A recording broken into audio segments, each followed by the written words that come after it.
김홍기 패션 큐레이터님 오셨습니다. 안녕하세요. 어서 오십시오. 안녕하세요. 네, 소개를 직접 부탁드리겠습니다. 예, 저는 패션 큐레이터 김홍기라고 합니다. 이번 지금 소개된 매그넘인 파리의 그 패션 부문을 맡아서 자문을 맡아서 이제 글을 썼고요. 연구를 했고 한 장 한 장의 패션 사진들을 선별을 해서 여러분들에게 보여드리고 있습니다.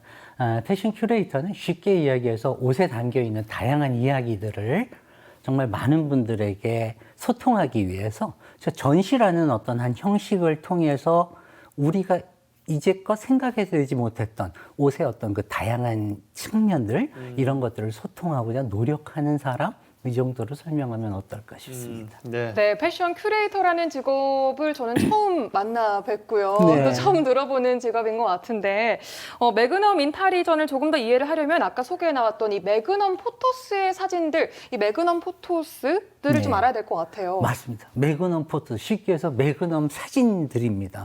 근데 매그넘이라는 뜻 자체가 라틴어로 이제 크다라는 뜻이에요. 네. 근데 두 번째 뜻이 재밌습니다.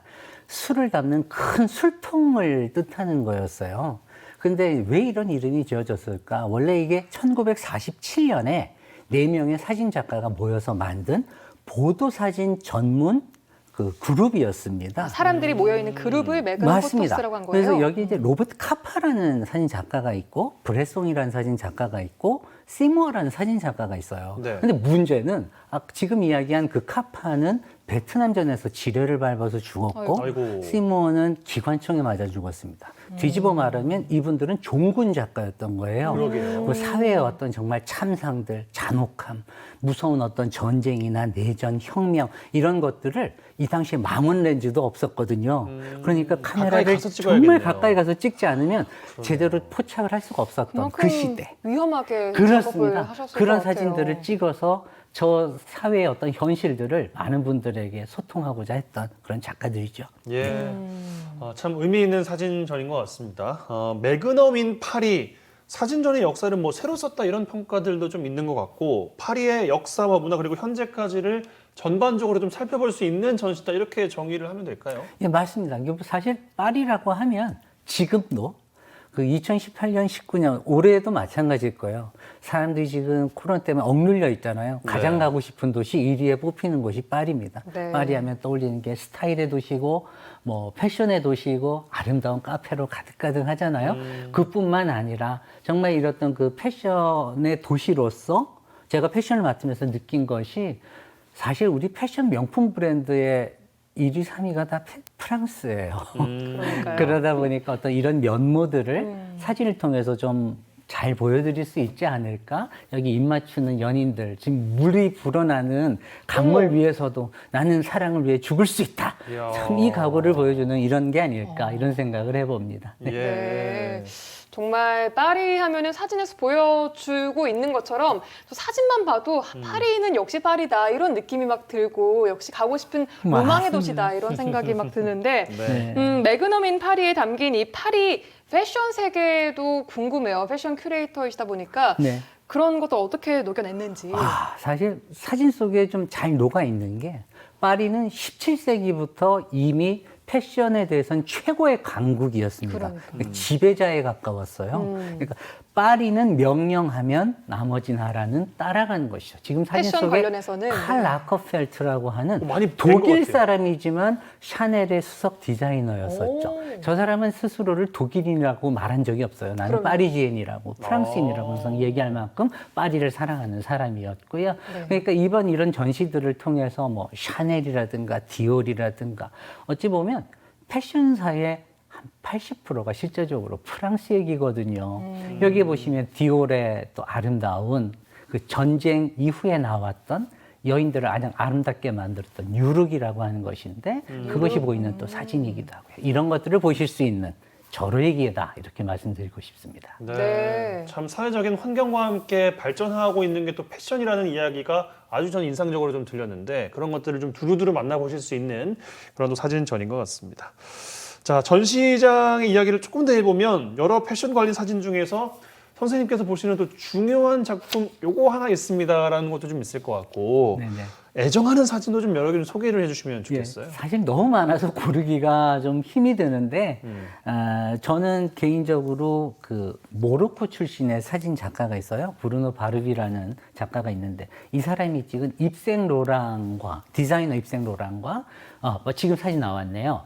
입생 로랑 옆에 있는 사람들이 그 누구냐면 패션 모델들입니다. 모델들 너무 평범한 사진 그래, 아닌가요? 보이네요. 입생 로랭이 네네. 아주 그 최애하는 정말 이렇게 이끌었던 모델들인데 지금 보면 사실 평범해 보이기도 해요. 근데 이걸 제가 왜 원픽으로 꼽았냐면은 모델들의 포즈를 한 번만 좀 봐주십시오. 왜냐하면 모델 하나같이 허리에 손을 손을 허리에 얹고 있네요. 얹고 있잖아요. 별로 특이하지 않은 포즈 같은데. 그럴 것 같지만 사실은 이 시기까지도 여성들은 특히 패션 모델들은요 손을 타인들에게 내보이지 못했습니다. 항상 장갑을 껴야 했었고 여성들에게 있어 손이라는 건 항상 포개여서 굉장히 좀 조신하게 조용히 수동적인 어떤 자신의 모습만을 보여야 했었던 그런 시대였거든요.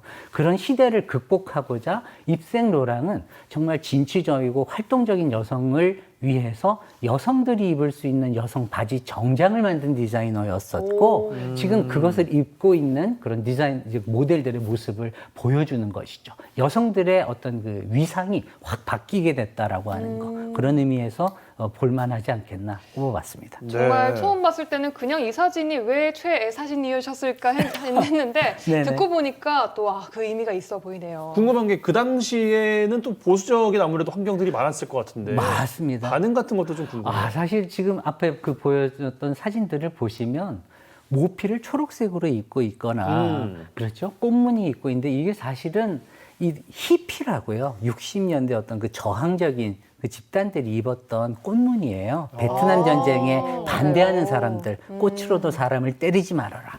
평화를 추구하는 사람들의 꽃무늬였는데 보수 신문에서는 아주 그냥 들고 일어나서 악취미라고 아주 그냥 악취미? 예, 맞습니다. 그렇게 비난도 받았던 슬픈 작품이기도 합니다. 그럼 지금 보면 굉장히 혁명적인 도전이었고 역사적인 그렇죠. 사진이라고 볼 수가 있는 거예요. 맞습니다. 네네. 알겠습니다.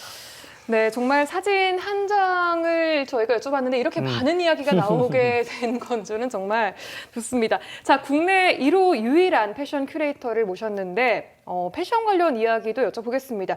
패션을 테마로 하는 그런 전시도 기획을 해 오셨다고요? 네, 맞습니다. 저는 뭐 패션을 전시 주제로 삼으니까요. 그 중에 가장 기억나는 거는 저는 한국을 되게 사랑해서 한국의 전통을 지키는 장인분들 있잖아요. 가령 자수라든가 누빔이라든가 오. 이런 걸 하시는 분들이 가령 샤넬의 핸드백이나 에르메스의 핸드백을 그분들과 같이 협업을 해서 만들게 한다면 어떤 결과가 나올까요? 너무 재밌을 것 한국의 전통의 미가 저 프랑스에 덧입혀지는 거잖아요. 이런 전시를 한번 기획을 했던 게 되게 기억이 나고요. 네. 한국의 현대 미술 작가들이 가지고 있는 옷의 생각을 뭐 전시를 통해서 풀어본 적도 있고. 그래도 최근에 했던 전시 중에 기억나는 건 우리 1980년대 대한민국 패션 하면 이분이 항상 방송에 나오셨었죠. 엘레강스라는 단어를 앙드레 김 쓰셨던 맞습니다. 네. 앙드레 김 선생님하고 같은 이제 또 라이벌이셨던 이신우 선생님의 어떤 전시를 통해서 한국의 패션의 역사를 되짚는 이런 일을 전시들을 해봤던 것 같습니다. 네. 예, 최근에는 어떤 것들에 좀 관심이 좀 있으십니까? 최근은 사실은 너무 할 주제가 많지만 요즘 친환경, 지속 가능성 이런 것들이 굉장히 방송에서도 이제 많이 나오잖아요. 최근에 사실 제로 웨이스트라는 단어도 유행을 하는데 쓰레기를 낭비를 없애는, 줄이는 네. 거예요. 이거 제가 10년 전에 동일한 전시를 했었는데 그땐 되게 욕을 먹었었거든요. 너무 생소해서. 근데 이제는 이게 필수가 되는 사회가 됐으니까 이런 것과 관련되어 있는 사회를 위해 패션은 무엇을 할 수 있는가 여기에 대한 질문을 던지는 그런 전시들을 좀 해보려고 노력 중입니다. 네. 그럼 이번 전시는 패션 관련 전시이긴 하지만 어떤 사회적인 의미를 좀 담고 있는 전시라고 볼 수 있을까요? 그렇죠. 그러니까 뭐 매그넘 전시도 그렇고 제가 항상 기획하는 전시도 그렇고 패션이라고 그러면 많은 분들이 그냥 한 벌의 옷을 생각하거든요.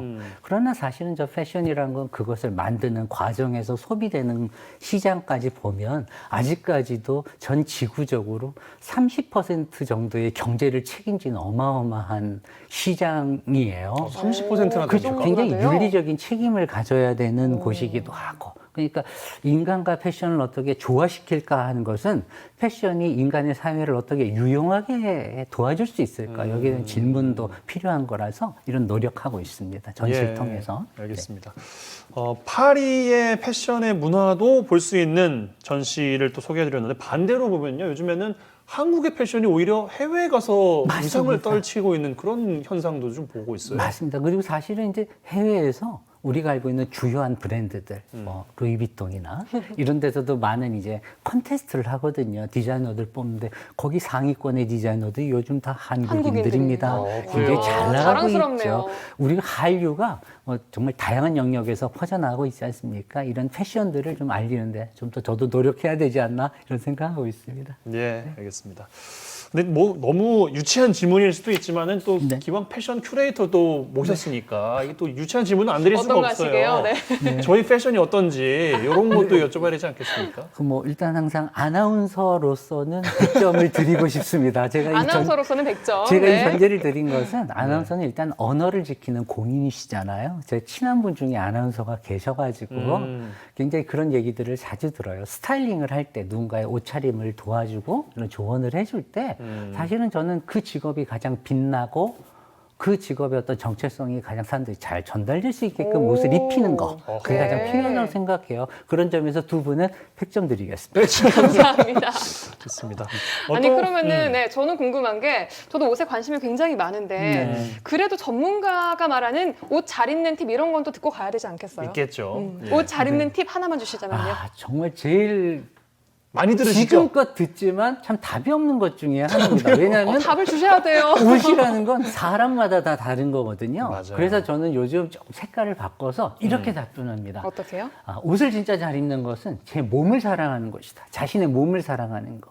오. 요즘 그래서 사실은 몸 긍정주의라는 표현이 있는데 이게 뭐냐면 사실 저기 마네킹들이 보면 여자 마네킹은 키가 174예요. 그리고 10등신이에요. 186이고요. 우리랑 다르거든요.